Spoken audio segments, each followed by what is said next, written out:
Is travel healthcare done? It's just certainly weird times we're going through right now, and a lot of people, a lot of travelers, a lot of agencies, a lot of recruiters, certainly a lot of hospitals are hoping. But the question is travel healthcare going away? We're going to talk about it and the future of healthcare and the future of travel healthcare, more importantly, on this week's edition of Travel Evolved.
This is Travel Evolved. Welcome to the episode 108, everybody. Whew. Got a good one for you tonight. I mean, here's the bottom line. The question is travel healthcare going away? The answer is no, it's not. All right, guys, we appreciate it this week. We'll catch you next time on Travel Evolved.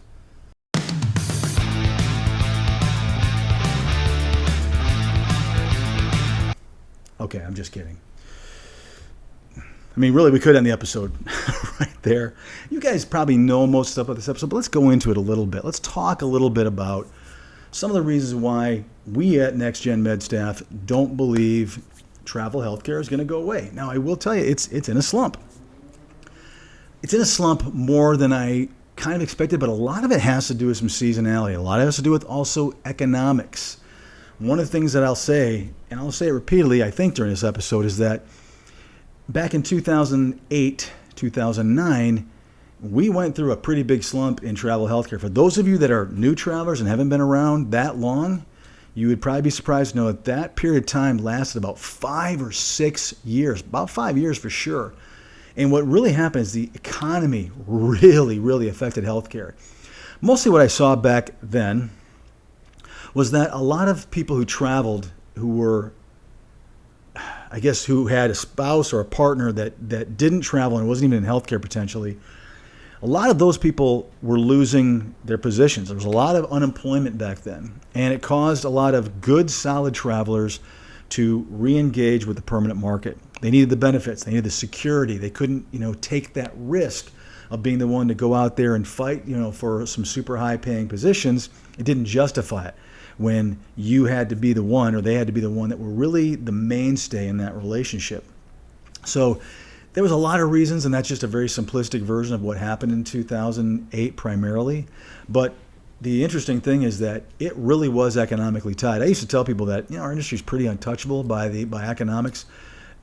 Couldn't have been more wrong. And ever since 2010 and 11, I've said, man, we do not need to have our industry experience another significant economic turndown. So I've been pretty nervous about this really since we started having inflation. And I know people don't want to say we have it, but let's just be frank. I mean, we got 8% recently interest rates for new housing. I mean, it is getting ridiculous. And the fact is that is tied to a lot of other things economically. It has really little to do with this. And what I will tell you is I'm seeing this time how bad our economy is right now seems to be having a little bit less effect on travel healthcare, and it has a lot to do with what happened in 2020 and late 2019 with the pandemic, and how many hospitals were really forced to pay huge amounts of money for supplemental staff.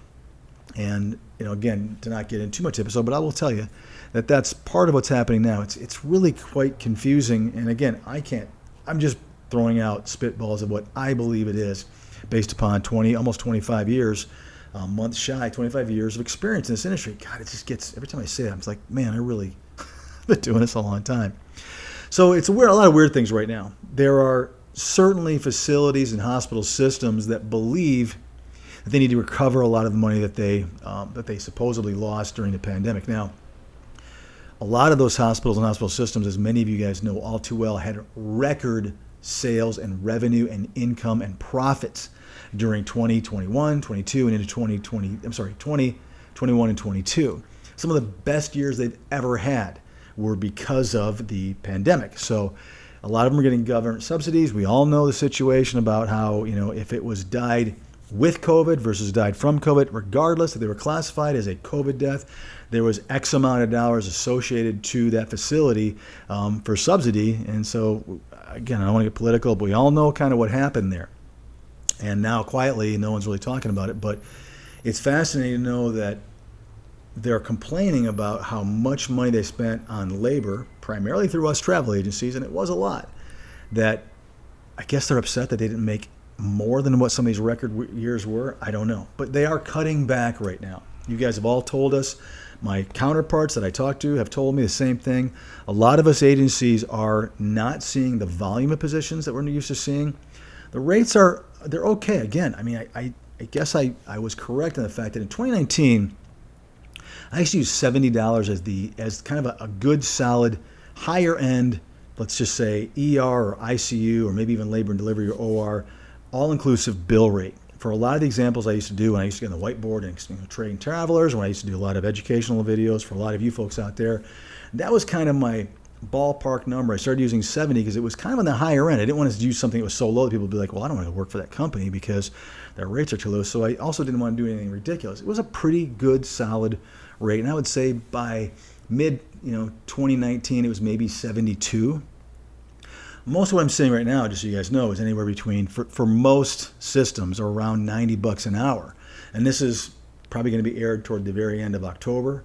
So let's just say mid to early October to the end of October. That's about what we're seeing. Now, there's a couple systems that have gotten ridiculous.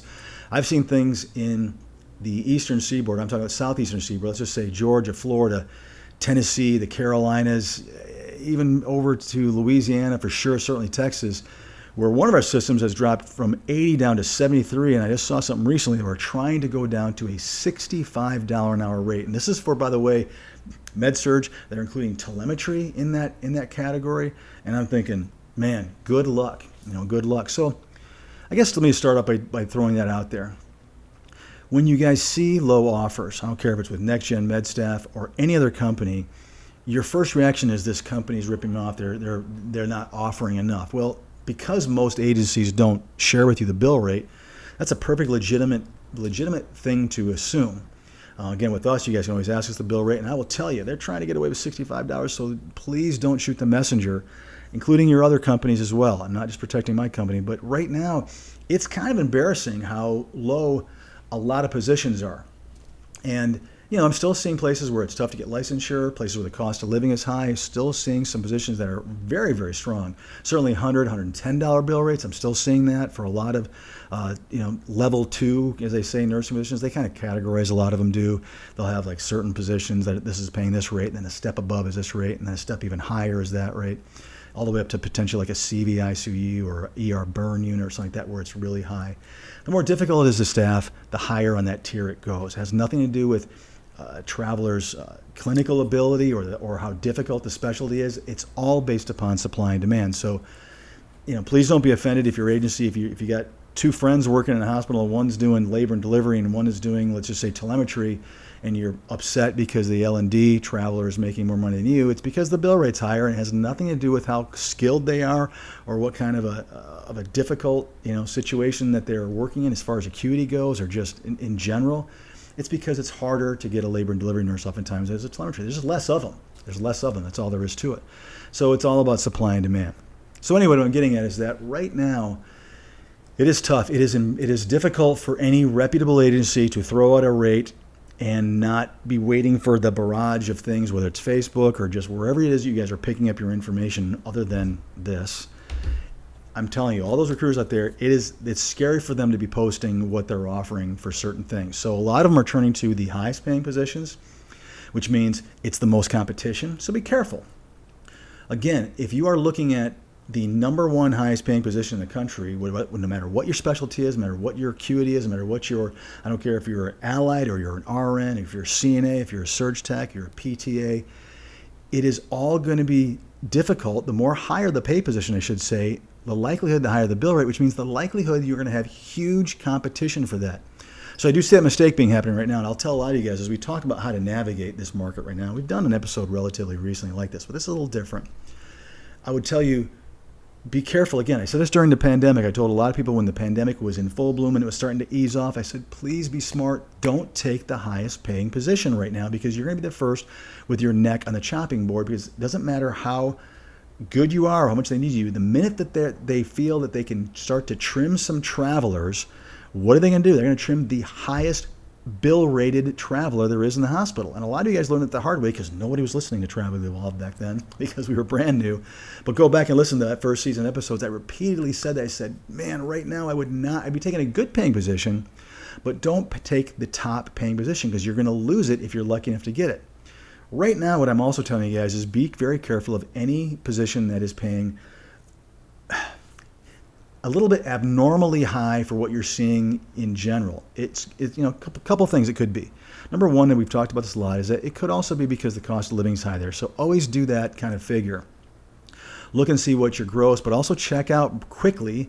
There's some places you can go check out, Airbnb, or just look at what housing is going to cost you. You may be surprised that you didn't know that the cost of living or that housing and short-term housing was going to be that expensive in that area. So you're really making a lot, but you're spending a lot. There's a lot of recruiters out there that haven't done that work or that homework for you, and it does look good. I'm not blaming them. I'm blaming you guys. You guys have to be the ones to protect yourself and say, ooh, like for example, it used to be that you could get, pretty good housing. I always use that example in southern Florida, Miami, Fort Lauderdale, even over around, Cape Coral and Fort Myers, that area, that whole southern part, I'm going all the way up to Daytona, was relatively affordable, and you could, of course, the cost, the bill rates weren't that great, so you didn't make a lot of money. Now the bill rates are a little bit better in Florida, but I've been told, and I believe it, that some of the housing costs down there, especially down around the Miami Lauderdale area, have not competed with the bill rates, which means if you're looking at Florida, you may want to do something in Gainesville or up in Jacksonville or something in Pensacola or maybe even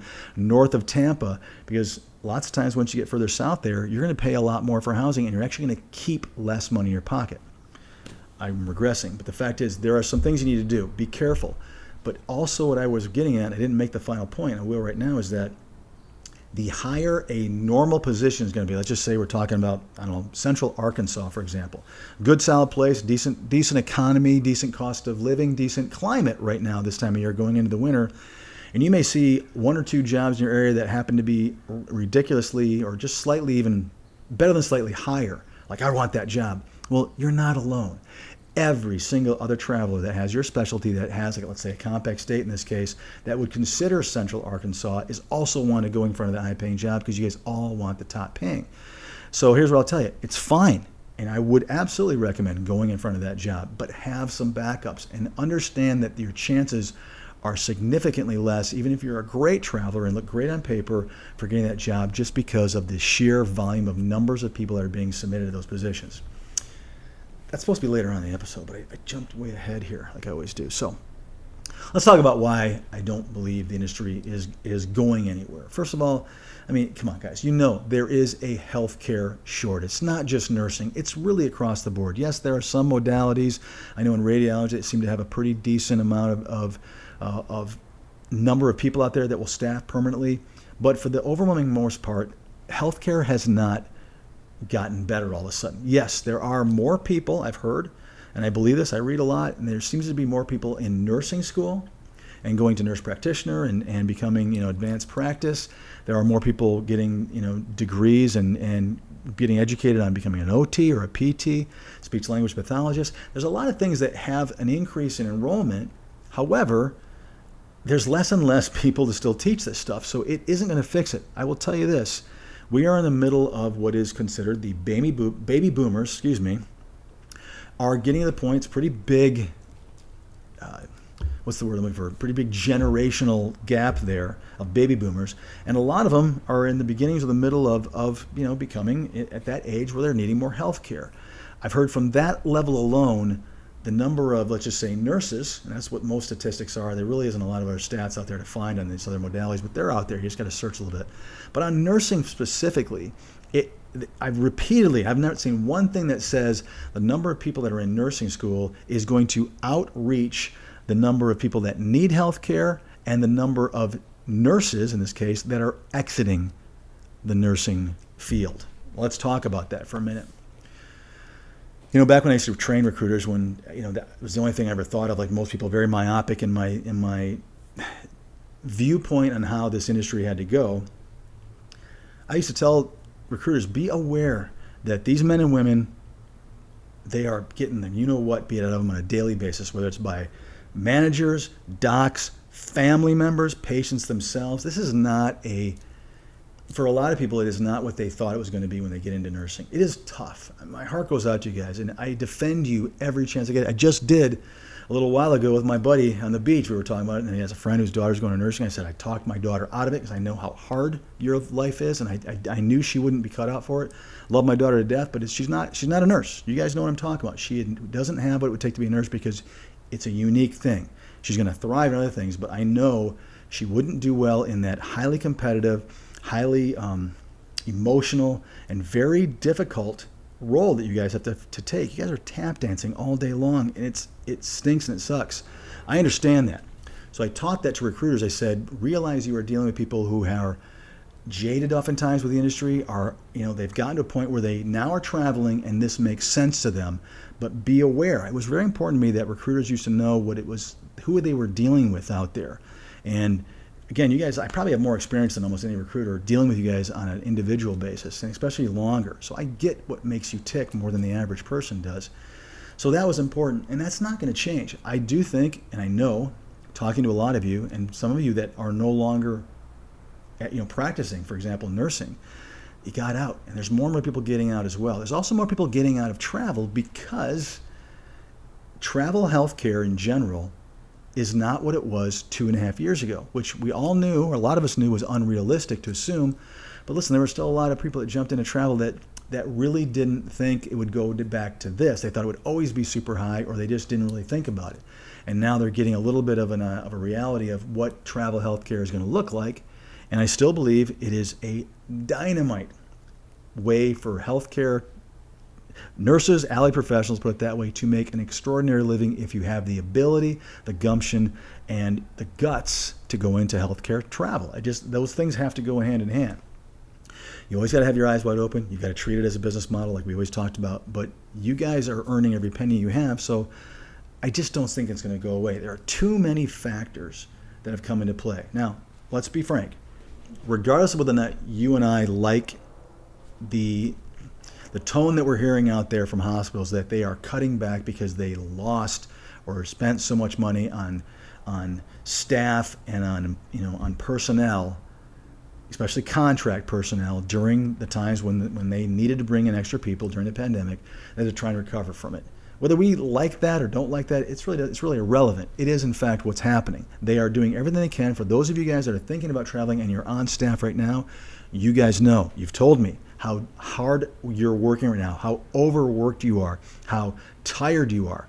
Travelers have told me right now that when they go on assignment, it is not like it used to be where pre-pandemic, where you were just going, you had good assignments and tough assignments, but it was mostly because of seasonality when they're tough, or it was because the hospital didn't have their act together when they're tough, or a particular unit had a ran manager that wasn't so great, or those kinds of reasons. It wasn't because of what we're seeing now. So now it's really about figuring out how you're going to navigate this, but it truly is that they're trying to cut back. So most assignments out there that are quote unquote bad seem to be what you guys are telling me, is that they're bad because you're overworked almost across the board. You're being floated almost across the board, and those are times where you actually can.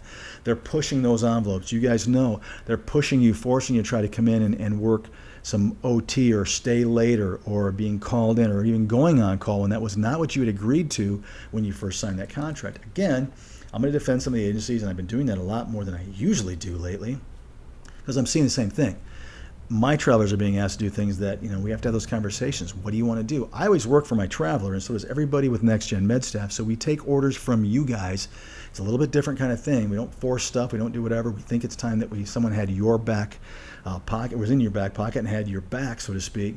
So I do hear that stuff, and we talk about it, and it's all about the climate right now. I don't think, and I'll tell you guys this, if you're running from a bad position right now or you can't wait to end, I don't know if you're going to walk into something that's perfect. The grass is probably not that greener on the other side, for sure right now. So I think that the pandemic caused an increased enrollment in healthcare travelers, and clearly right now it is difficult to get travelers to commit to positions that they feel are beneath them. I'm not going to pay that kind of money. For those of you guys that are still in this for the long run, we're going to talk at the end of the episode about some things you can certainly do, and I think there's some wonderful things that you can do, certainly. Still a thankless career. I don't think policies are going to change. I do think they're going to continue to get as bad as they can until people start leaving those facilities, and hopefully some of them stop these bad policies. I'm talking about being overworked, being put on call, being floated, that sort of thing. The hospitals that are stopping to do that are going to get reputations of places that you guys want to go to, regardless who holds those contracts. And that's where you guys are going to float to. The wonderful thing about our industry, ladies and gentlemen, is that it has an amazing way of equaling itself out. You just have to be willing to ride out the tough stuff, and it always equals out. I should always say that. It has for 25 years since I've been in this industry, and I think it's going to do it again.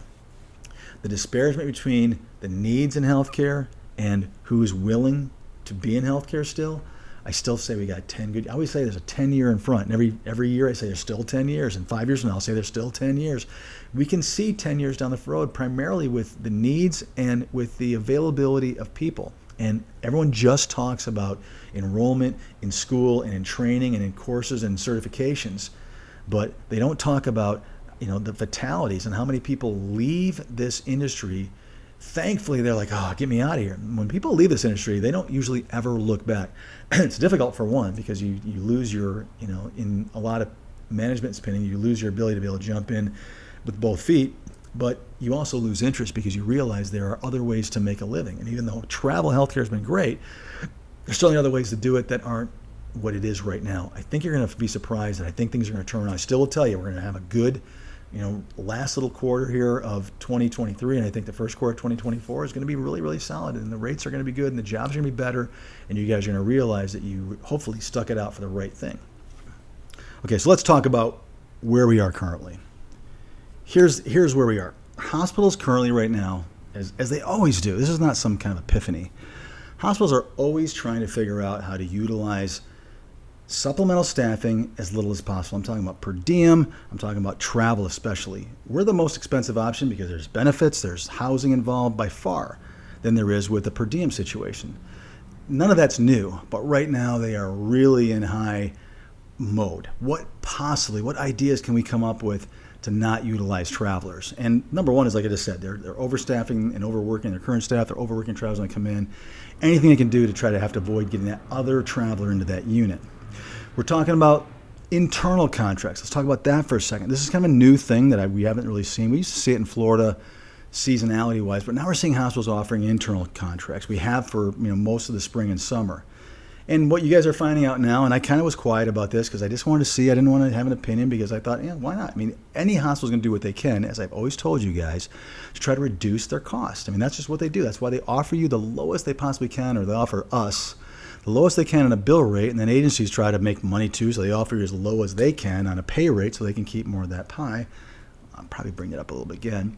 It's just a game, and you guys are on the opposite side trying to make as much as you can and trying to play that field. It's difficult.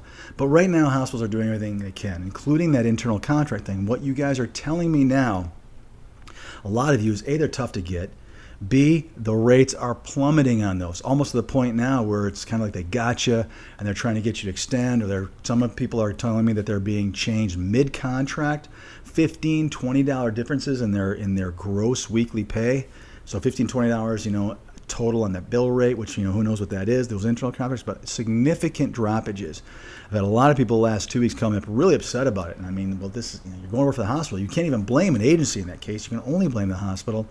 And then if you want to leave, you got to go out and find a new agency and try to go that route. But I had a lot of people on social media that were on your side of the desk.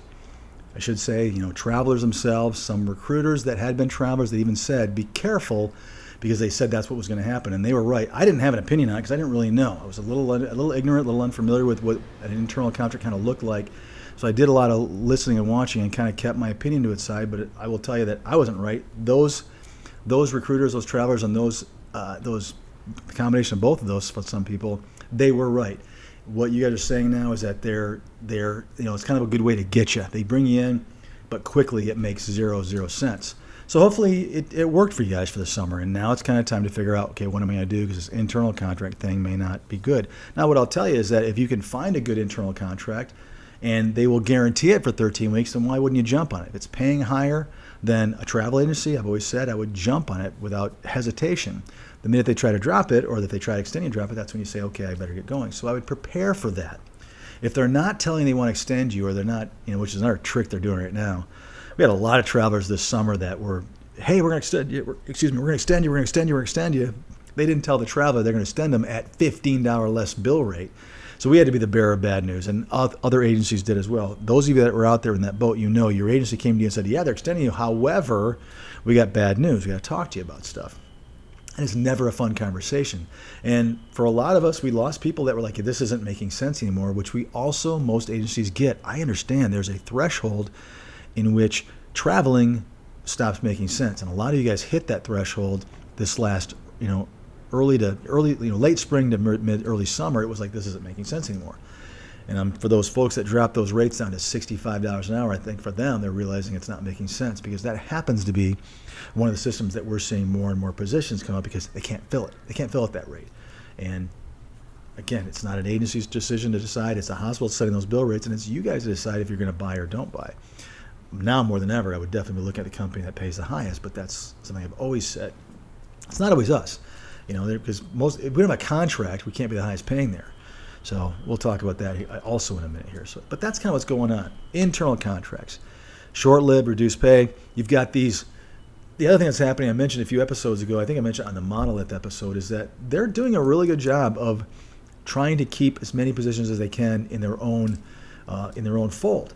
If the positions are so limited that they are struggling to get enough profiles and enough submissions to that position for fulfillment, then they're not going to hand them out to any other agency. And if they do, they're going to say, okay, we'll hand it out to the biggest company that can help us. We're not going to hand it out to everybody. So newer companies that are smaller, companies that have less fulfillment, they're going to be way down in that pecking order.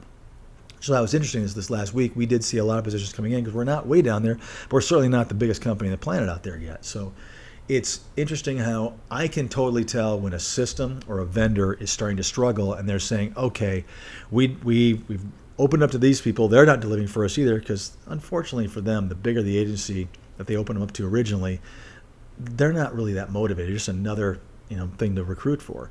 It's that medium-sized company that tends to go, okay, we better go and get after this. So we're seeing that now, and it tells me that that first or second level of tiering, if you will, is also not delivering. So here we go. We're starting to see positions that we haven't seen before.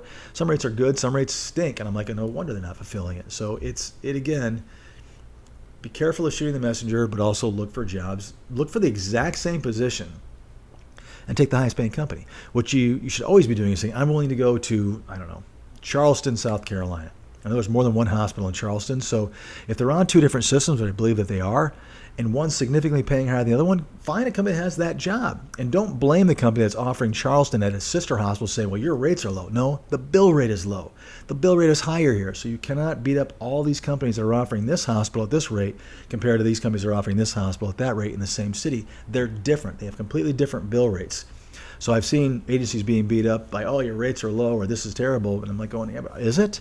Have you compared that very, very specific position with other companies? If that's the one you want to go to, and sometimes there's a reason why they pay less, because they're easier and better systems oftentimes, then take the highest paid agency that has that specific job, and then or take the job that the other agencies have that's completely across town that pays way higher. You guys have that empowered with you, which is great. So those agencies, those monolith companies right now, as I said this summer, they're actually doing a good job of fulfilling those on their own. They're starting to slip a little bit. They can't look bad in front of their hospitals and their systems. If they're not fulfilling, they're going to have to open it up. And with their margins being what they are, I gave them lots of kudos a few episodes ago and said they're doing a great job. And there's reasons why their margins are that big.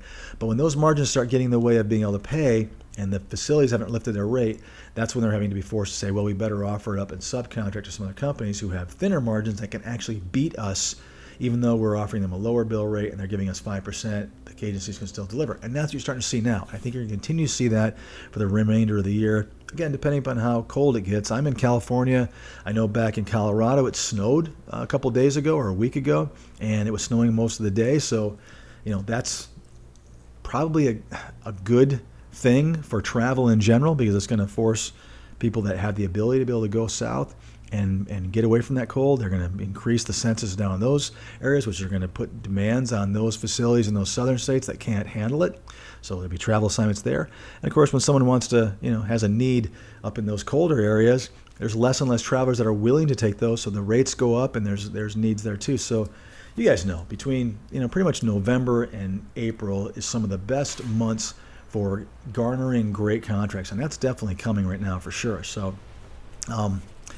it's just interesting because they're how they're going to fit and how they're going to be able to I guess deliver fulfillment with lower rates is going to be interesting. I think there's going to be more and more companies that are going to offer rates. And listen, there's going to be places in this country that you are not going to be able to make a lot of money in this winter. I don't think that the bill rates are going to be widespread across the board. I think there's going to be opportunity.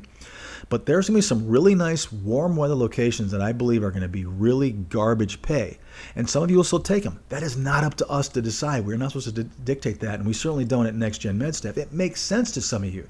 I can understand taking a really nice assignment in St. Petersburg, Florida, as opposed to taking a high-paying one in Duluth, Minnesota. I mean, nothing against Duluth, Minnesota. It's beautiful, but in the wintertime, it's cold, and it is a different type of assignment. So that's going to happen a lot more. I think you're going to see a bigger disparagement between jobs as far as what they're paying based upon the supply and demand and the need and how difficult it is to fill, which gives you guys great opportunity this winter. You can chase some dollars, or you can take lower paying assignments and go, where there's maybe no state taxes, like Florida or Texas, somewhere like that, and still be gainfully employed. It's going to be up to you guys to make those decisions on what makes sense to you, but they're still going to be out there. So I also think they're going to continue to lean on internal staff, which I think is going to cause a lot of burnout. I think when you start seeing patient complaints or medical errors because of burnout across the board, which is a scary thing, it's not something that everyone wants to talk about, but when that starts happening, I think some of the the big wigs at these hospital systems are going to have to say, okay, we better get some people in there because our staff is starting to cost us money, right? That's what it all comes down to. If there's mistakes and errors are costing money, they'll start throwing some money at to reduce those costs. It depends upon which one costs more, right? Guys, just follow the money. It always goes back to money in this industry, and it's definitely not going to ever change. Okay, so those are that's what I think, why I think it's not going away. It's also what I think is happening currently. There's a lot of other things at play. I still will tell you the economics, like I talked about at the beginning of this episode.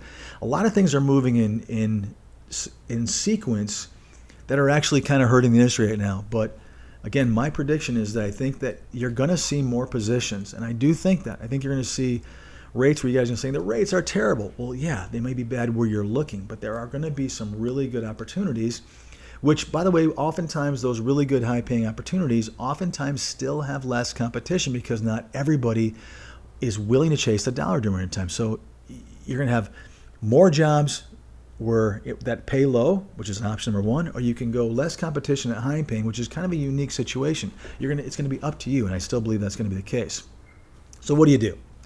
How are we going to get through this? I guess this one is just something I just want to address. It's not a long episode, but I want to address this. First of all, there's a couple options you can do. Clearly, you guys can either ride it out and stay out of healthcare travel right now if you have that option. In other words, if the numbers anywhere are not making sense, if a close to home assignment doesn't pay well and you're not willing to drive across the country, you don't want to, or you've got personal reasons why you don't want to, or you don't like the winter and cold weather, or it's just too far away, or the cost of living at all these great paying positions are really not that great because you're not going to bring that much home in your pocket, then ride it out. If you're lucky enough to have the ability to either go permanent for a while or to work PRN, which I know a lot of people do, then I would stick with that and ride this thing out. If you still want to travel, I think this is where you have to decide, what am I looking at? We talked a lot on episode 2 or 3, whatever it was, about creating a business mindset. This is clearly what we're talking about.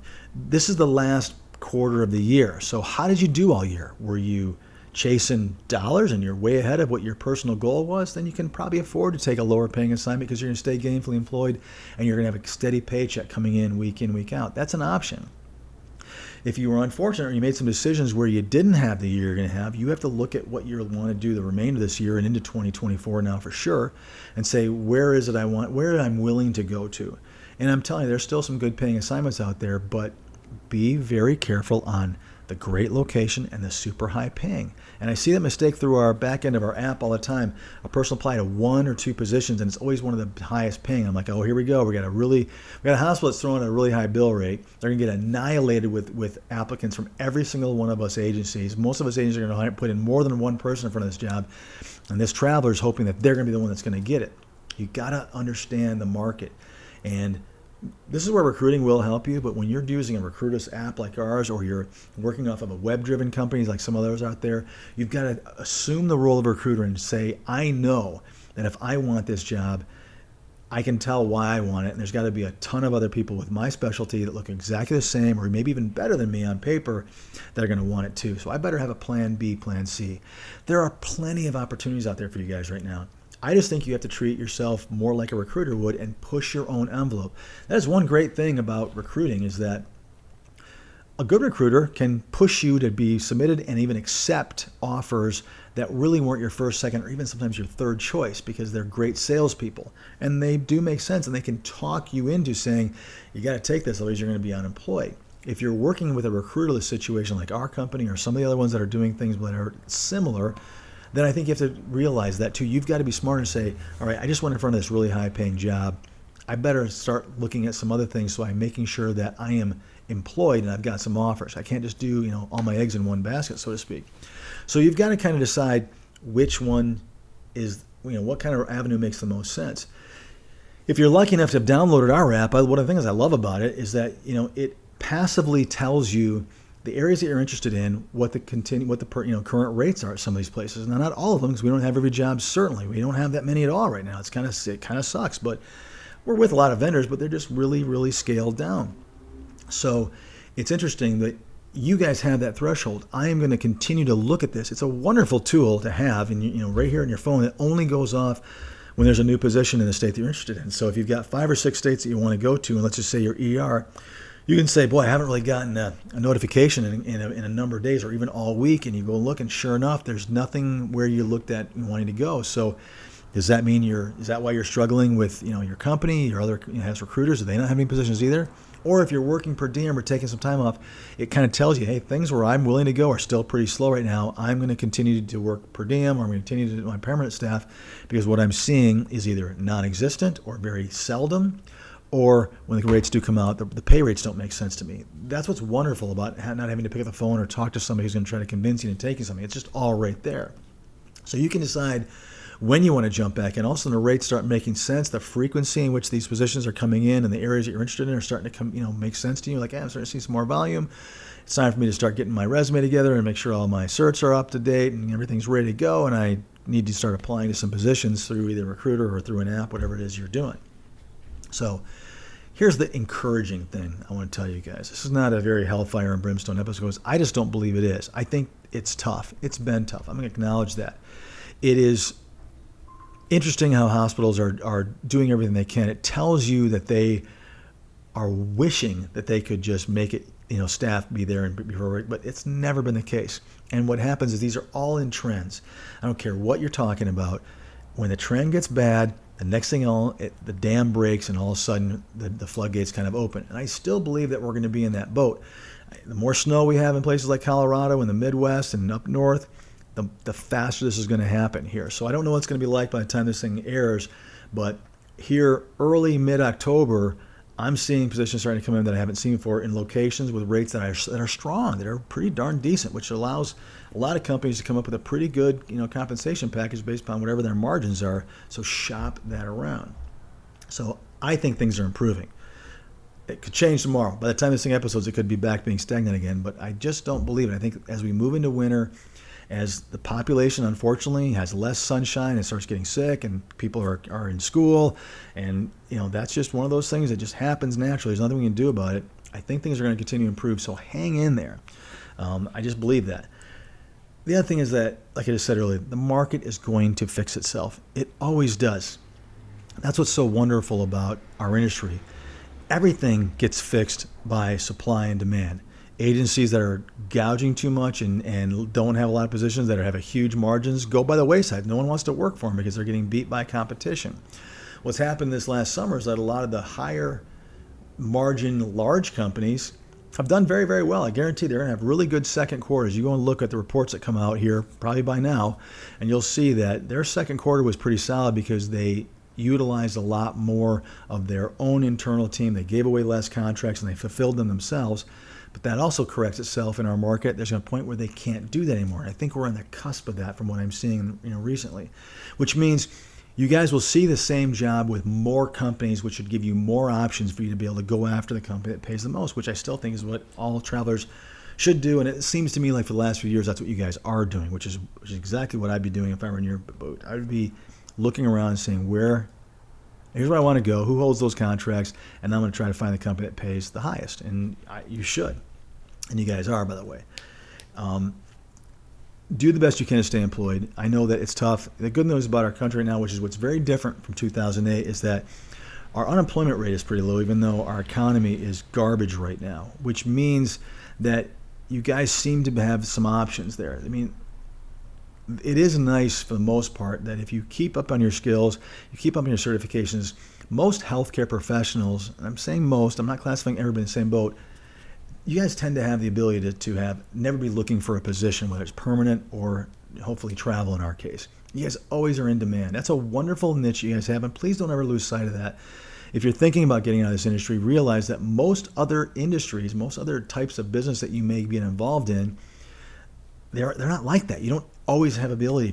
I don't care what you're doing. If you're a salesperson or if you're insurance or you're I'm trying to think of what else there is out there. If you're an accountant, or you're working in an accounting department at some company, you don't always have a guarantee of employment because it gets tough. You guys have that yet another wonderful wrinkle in your employment. So stay employed. Figure out what you're going to do. Am I going to just ride this out, stay out of this, and keep my eye open and look? Nothing wrong with that. I'd be telling you the same advice. If you have that ability, I would do that. If you have to travel, I certainly would be very selective. Do your research. Don't just take a high-paying position. Make sure that the cost of living, first thing, am I going to spend more money living there as opposed to a lower gross weekly at an economy or in a location where the cost of living is significantly less. It's all about what you're able to leave. Here's your revenue, which is your pay rate, your weekly compensation. Here is your expenses for the week, your housing, all your meals and incidentals, everything that you're paying for, and what's the gap? You're looking for the biggest gap. So once you decide where you want to go, I would still, you still got to look for the best paying company out there, and that's exactly what you should be doing. Have you guys noticed how most agencies don't talk about, they talk about a lot of things that they do well, but very rarely you ever see an agency say, we're one of the highest paying companies out there, because it's not a thing. Because as I'll tell you guys, I'll leave you on this note, don't you think, first of all, just pause for a minute, don't you think that's interesting that our industry isn't full of agencies trying to become the top paying company out there? Think about that for a moment. When's the last time, besides, of course, Next Gen Med Staff, I'm sure there's others out there, but if you really look across the board, if you look on Facebook or you look at anybody's social media or any place else, who is sitting there saying we are predominantly, or we're one of, let's just be real, kind of a little bit, less firm, we're one of the top paying companies across the board out there? The reason you don't see that is because I've told you, and I'll share this one last thought with you guys, and again, I hope you really hear me this time.